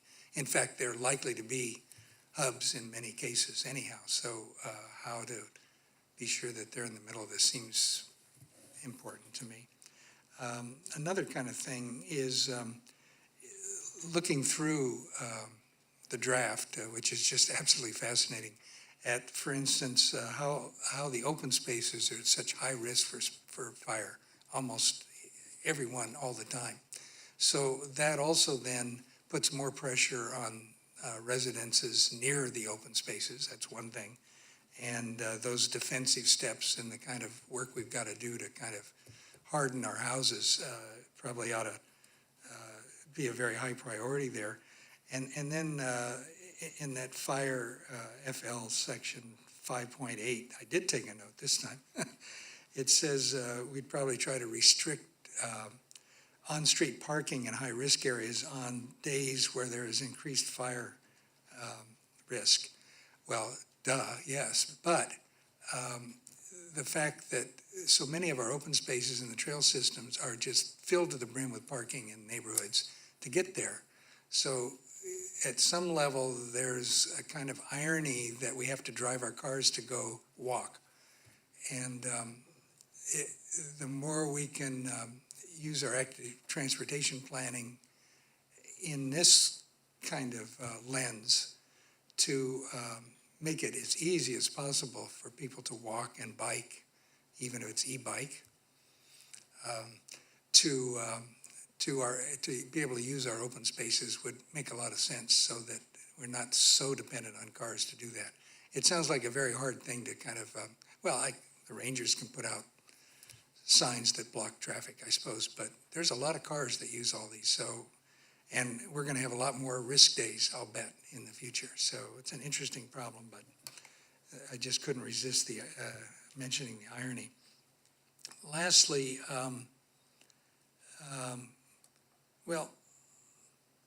I think I'll kind of leave it at that. I've said plenty there, but very nicely done. Very good start. You've done a lot of work already. The really deep work is so far along already, just now that we're seeing it. Thank you. Commissioner Cooley? Thank you. And I just want to echo the comments that other commissioners have made about this is a very impressive set of documents, and this is my first meeting, my first agenda, and I found it very informative and educational. My question is just process-based.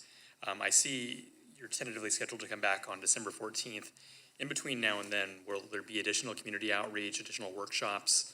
If you could just walk us through that process between now and then. Thank you. Yeah, thank you. So this meeting tonight provides an opportunity to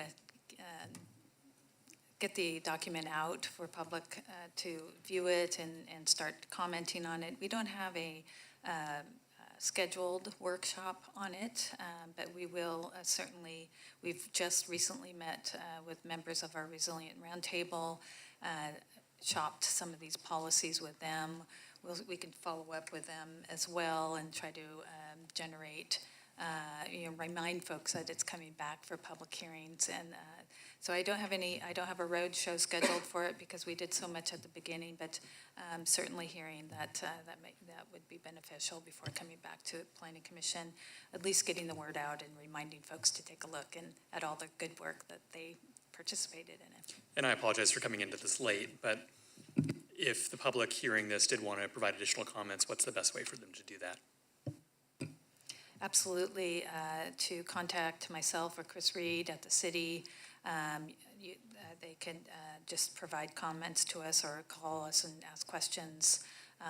We have a webpage for the Resilient Slow work that they can also view and see that public engagement related work there, and we'll try to provide that website at the end of the meeting before we leave, and that's a good place to go.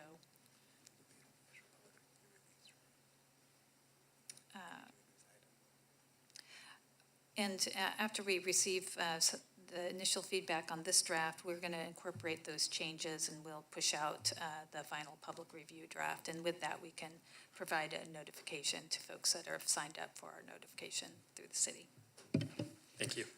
One item that I'll just add for your awareness, in case any of the commissioners weren't aware, but tonight's meeting, it's being broadcast live, but it's also available on demand on our website. So any member of the public who hears about it that wants to see the presentation, learn a little bit more before they dive in, can access the video on demand. Thank you. Commissioner Francis. Thank you so much. Truly an impressive and humbling set of documents and presentation that you all gave us, and the timing with the big headlines this morning that we have to reduce our emissions by 43%, but they're likely to increase by 10.6%, really gave a little perspective on the importance of this, and in particular, all of the stuff that you gave us that kind of gave us best case scenario and worst case scenario. We're likely looking at worst case scenario, unfortunately, in most of this. So thank you for all of your hard work. I wanted to second Commissioner Jorgensen's comments about schools. I really appreciated him bringing that up, and in particular with the schools looking at this bond measure. I know most of them don't have air conditioning and those kinds of things in place, but I've noticed in a lot of the bond measure language that a lot of the schools are going to be putting in filtration and air conditioning and things like that.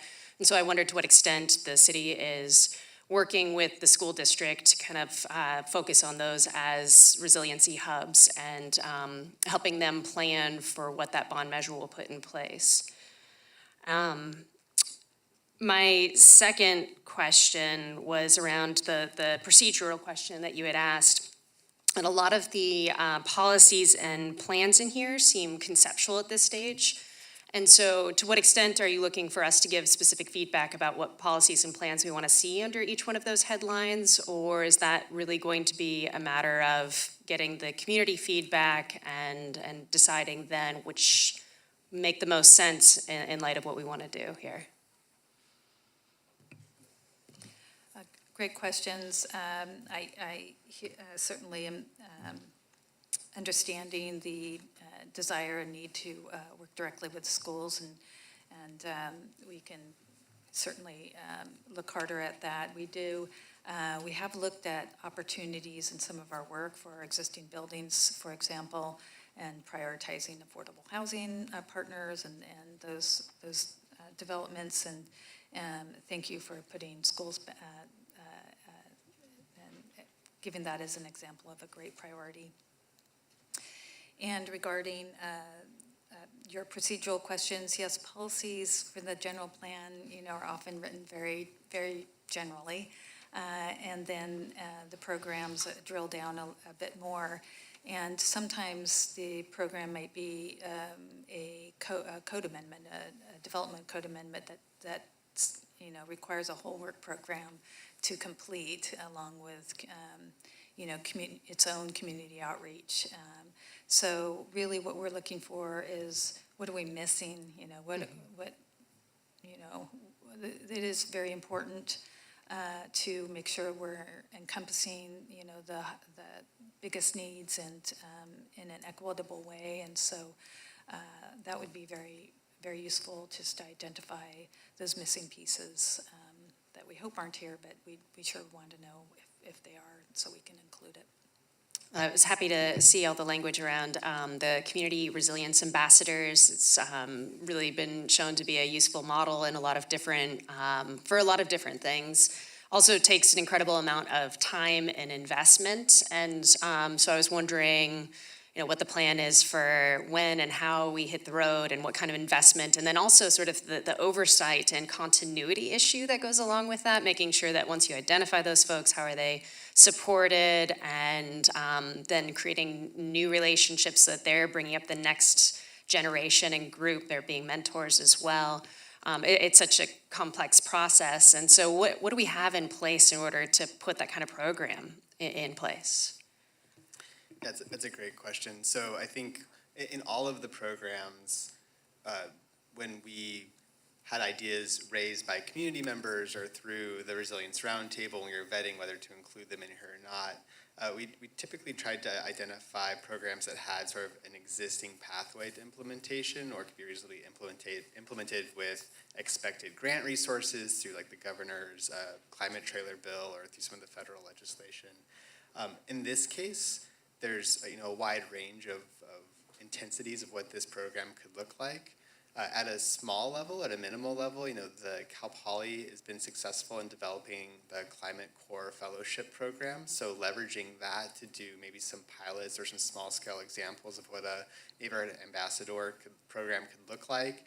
Pairing that with there's some brand overlap here, apologies, but there's the Resilient Slow Challenge, which is like a regional website where neighborhoods or families can compete against each other to have resilience measures installed in their own house, or even better, cooperate with each other and create, connectivity across that, and that can be paired with the climate ambassador. So there's definitely implementation pathways for that. As part of any program here, though, in the general plan, given it's sort of at the top of the policy planning framework, there would always be an additional set of steps for scoping, evaluating, identifying resources, and implementation.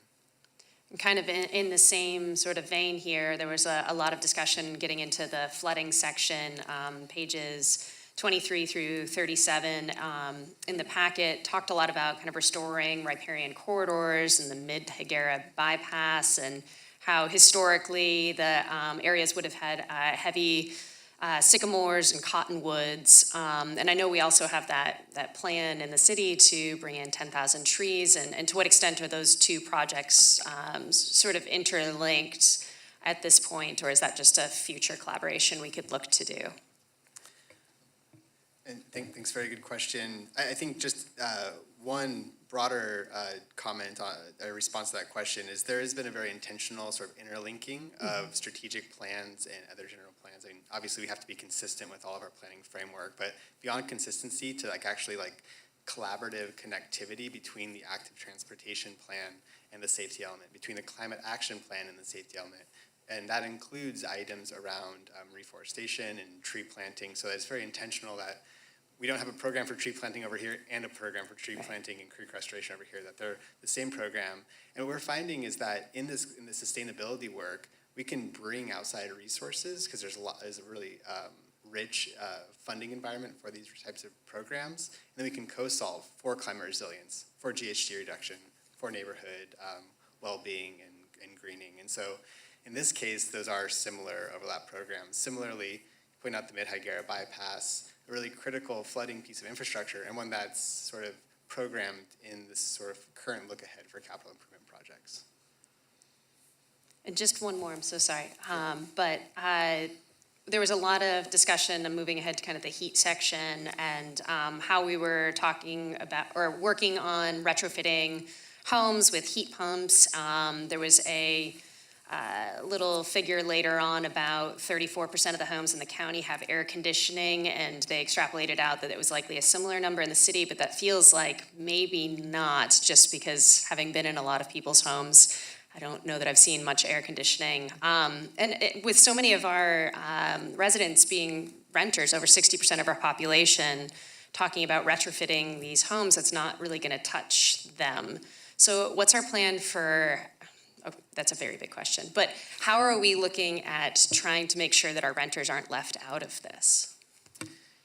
It's what's called the split incentive problem, where a property owner that's not living in it may not have an incentive to improve it, and the renter doesn't have an incentive to improve it. And so it's a chronic challenge in these retrofit projects. One, we want to identify low-income or moderate-income property owners or homeowners and bring the substantial federal resources that are coming down for these types of retrofits to them. So that's one way that we can start to chip away at the total number of folks that likely will need air conditioner over the next 20, 30 years. At the same time, we're currently working with a local affordable housing provider to do a pilot project to bring air conditioning and additional electrification retrofits into that. So that's an example where it's a pilot, so it's heavily subsidized with state resources, but it's an example that we can point to say this is one way to bring that to a deed-restricted housing unit. Now, affordable, like sort of this naturally occurring affordable housing in multifamily is going to be a challenge, and it's something that we're looking at, and there's not a clear answer on that yet. Okay. And I'm sorry, I do have one more. There were several neighborhoods, including the Margarita Ave neighborhood, that came up a ton in the documentation, just as being a vulnerable community with lack of tree canopy, high poverty, high number of elderly residents. And when we've identified these little sectors of our community that are so vulnerable in so many different measures, do we have sort of a holistic approach to those neighborhoods to try to kind of remedy some of these issues with targeting them with the tree planting and with the retrofits and things like that? How does that work when we've identified these particularly vulnerable neighborhoods? Well, the first step was identifying them. So Yeah. this project has provided a good opportunity to do that by overlaying different data sets on and geographically in the city, and certainly some areas came to light in terms of opportunities, and then the policies and programs where we say to equitably address, and it's that those are marching orders for us to do that, and implementation of the programs to do that. Now we have a data of where do we start. We have a place to start. We have those with the help of SLOCOG, San Luis Obispo Council of Governments, disadvantaged community mapping, and the technical work done here. We can certainly zero in on some priority areas. Thank you. And I give an example of how integration into the general plan is really critical for then as we implement programs across different functional areas in the city, it can give us guidance or direction to approach. So right now in our climate action plan, we have an administrative action to integrate equity into everything we do. So every time we do a project plan, every time we implement, equity has to have a strong equity lens. But how that's operationalized can sort of be ad hoc by project because there's not general plan guidance. So the identification of these geographic areas and the policy language around focusing on it is now something that is additional direction to us as we implement those programs to begin to focus on specific areas. Thank you. Chairman Khan, if I could just add a little bit about implementation, I wanted to highlight for the Planning Commission, my favorite table in the whole document is page 85, and it's the program implementation timeline. And it breaks down all of the programs in terms of immediate, near-term, long-term, or ongoing. So I wanted to highlight that we've given some thought into how implementation would be phased out so that it's practical and feasible, because we couldn't do it all at once. But then there are mechanisms that we use for tracking as well. So every year we produce a general plan annual report where we report back to the Planning Commission and City Council our progress on implementing general plan programs. Just as important, every 2 years, as part of setting the table for the City Council in preparation for a new financial plan, we provide the City Council with a comprehensive list of all of the general plan programs and their status. So to the extent that there are programs that are due for implementation that have not been implemented yet, those get surfaced and are visible to the City Council when they are making their budgetary decisions. So these programs, in order to implement, they require funding through our annual budgets, through our 2-year financial plan. More on that topic will be presented to the Planning Commission in the next meeting. I'll be back here actually to give you a full presentation on the financial plan process, and we'll engage in the goal setting process because the City Council wants to hear from the Planning Commission what you think the top priorities should be for the next 2-year financial plan that begins July 1st, 2023, but we've already started the process of public outreach and engagement. And so if you were aware of programs from the land use element or other parts of the general plan that you thought, were due for implementation, that's a great way to get that message to the city council that, hey, this Upper Monterey area plan or this Mid-Higuera plan is ready, for some additional level of implementation and should be funded. So just wanted to connect those dots. Thanks. Thank you. Commissioner Houghton?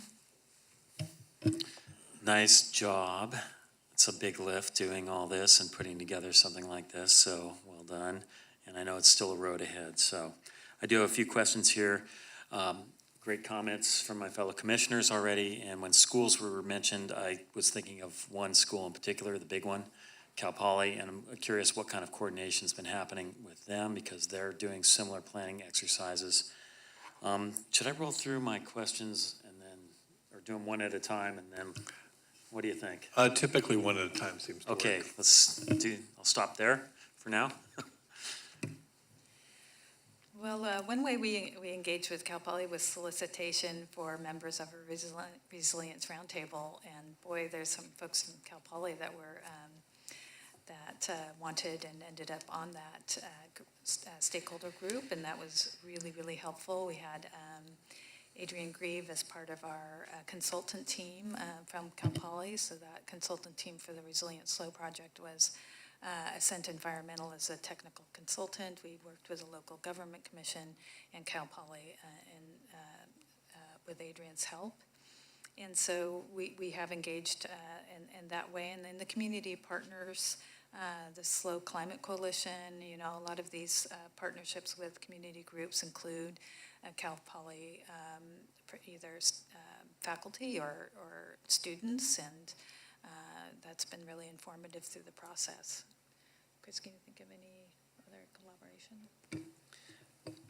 I think there's been a number of conversations around just operational consistency and leveraging their considerable experience in facilities management and campus planning, et cetera, that have made their way into here, though maybe not through a formal process. Yeah, and I was thinking about the infrastructure. I mean, for example, they're doing a microgrid up there, and it's going to be a demo project, and also just the facilities and what they have in the case of emergency. So that leads me to I think in one of the statements up here it said resilience hub, and in others it says hubs, plural. And I would suggest that probably plural is the way to go there.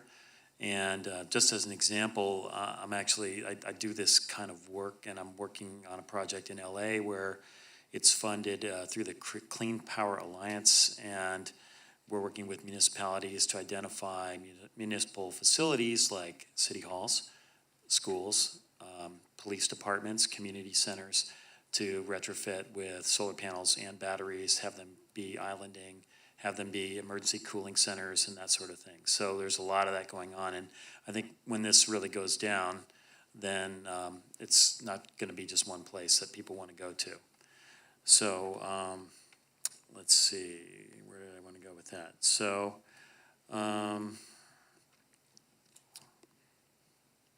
I thought about a lot of the stuff that we're worried about is already happening or has happened recently.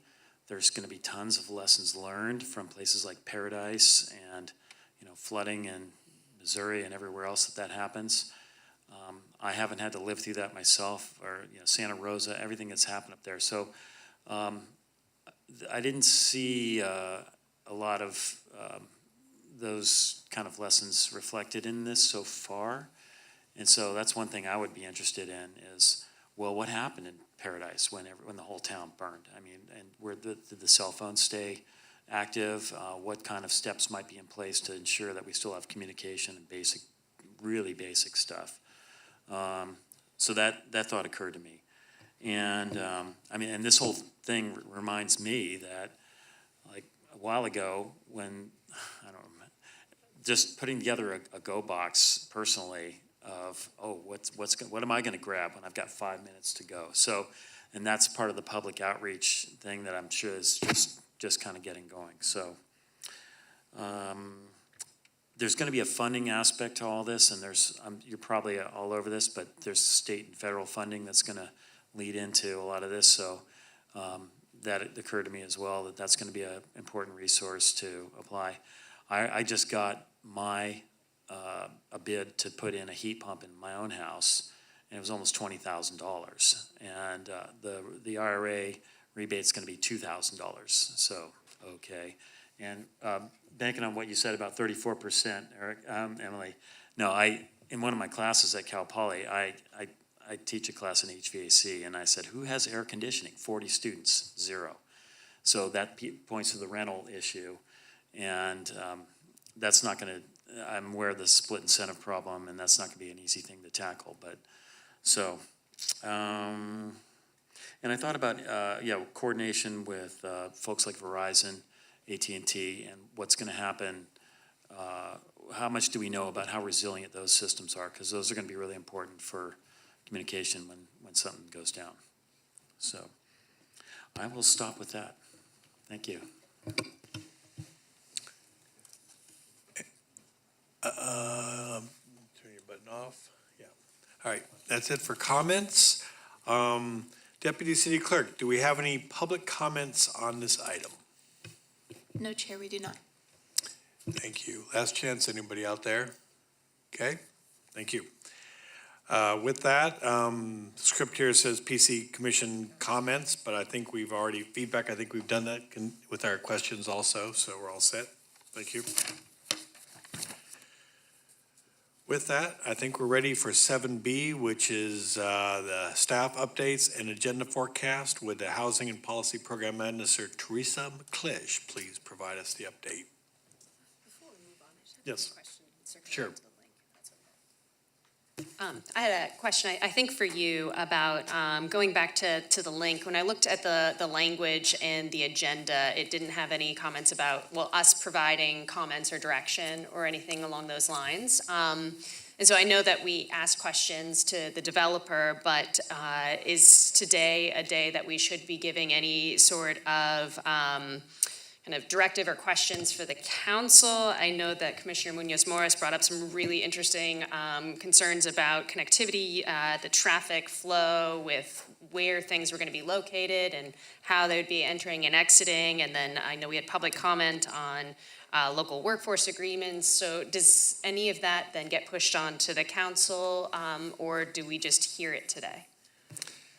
Today was a introduction to the project, really to let the Planning Commission and community to some extent know that that application's been submitted and what the intent of the development team is in terms of pursuing it. This is a project that's going to require an EIR, so the scoping of the EIR is going to come back to the Planning Commission. The Planning Commission will hear a presentation on the draft EIR and have the opportunity for the public to provide comments on the draft EIR and to provide your own comments into that process. There'll probably be an additional hearing just based on the specific plan amendments or the specific plan itself, since it's going to be its own development plan, specific plan. So there are going to be, I think, many opportunities for the Planning Commission to review the project before the City Council, sees it at all. And ultimately, the project and all the entitlements will be forwarded to the City Council with a recommendation from the Planning Commission. So going forward, there'll be many more times for the Planning Commission to engage. And if that presentation and the discussion created any thoughts or ideas that you have, you are more than welcome to send those to staff, to Tyler directly as your liaison, and he will be able to take that information. It won't be direction from the commission, it'll just be individual input, but we will forward that on and take it into consideration for sure. Thank you very much. Of course. And just to add to that, having been on the other side of the table in the development business, is I think the developers do hear what we're saying today, and they do try to incorporate it because they do value it, and they're going to be going through this long process that they laid out today. So I do encourage all commissioners, and I think we do a good job at it, of giving your comments to developers or projects that are coming up. They do appreciate that comment. So, did you have another comment? I had a very short one. Yes. It's about the report on page 21. There's a figure of Higuera Street from 1969. Is that water going down Higuera, like, and the cars are kind of floating? It's mud and water, yes. That's arresting. 69 was probably the biggest rainfall year we've had in about 100 years.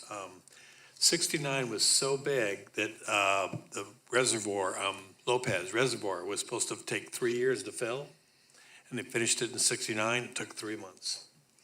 And I've seen a picture in the old safety element of the city. They showed a Volkswagen bus floating down Marsh Street on the cover of one of the flood management. Well, that's great stuff, and pictures like that kind of bring it home. So thanks for 69 that. was very big. And it's even worse further downstream. And the Planning Commission tonight on your consent agenda, you had an item about a easement acquisition for the Mid-Higuera Bypass Project. And, you know, down in the Mid-Higuera area is where there's a real pinch point in San Luis Creek. And so the creek channel does not contain the floods well before you get to a storm of this event. And so it just sheet flows across that whole southern section of downtown in that, High Street area, basically, and from the 101 Marsh Street interchange south. So we're actively trying to address that. That's a project that's been a long time coming, and review by the Planning Commission tonight was a helpful step in that process. Yeah, the damage to that project was caused in 95. So here we are 27 years later, really coming up with a solution. So Teresa, you're on. Okay, great. So your next Planning Commission meeting in November on the 14th will include a review of a 5-story mixed-use project consisting of 4,366 square feet of commercial space and 106 residential units dedicated for affordable housing. And this project also includes a 3-story parking garage. It's at 1422 Monterey Street. So that will be coming to you for review. And also at that meeting, you will be discussing the goal setting that Michael referred to, and also the implications on the financial plan. And then your following meeting is in December on the 16th, and that's when we hope to bring this climate adaptation and safety element back to you. Also scheduled for that date is the access parking management plan for your review as well, that they've been working on and getting ready for council.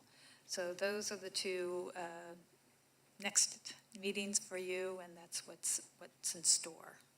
That was November 14th is the next meeting? Yes. Okay, thank you.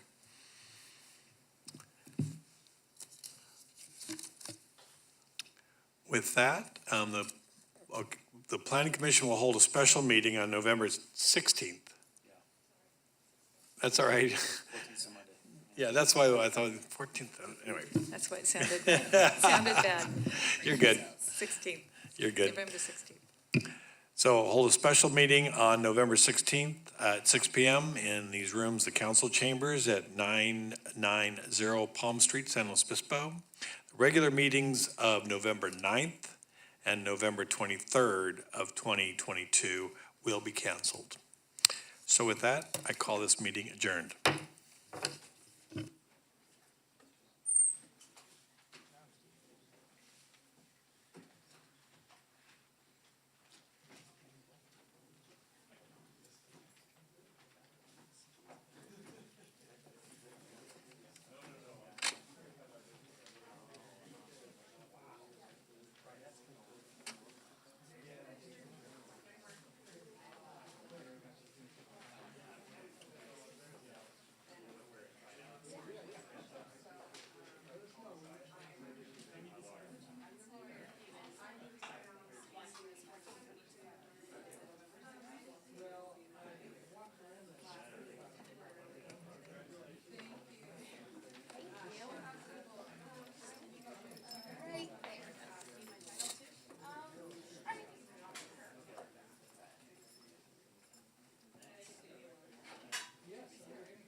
but there's not, it's not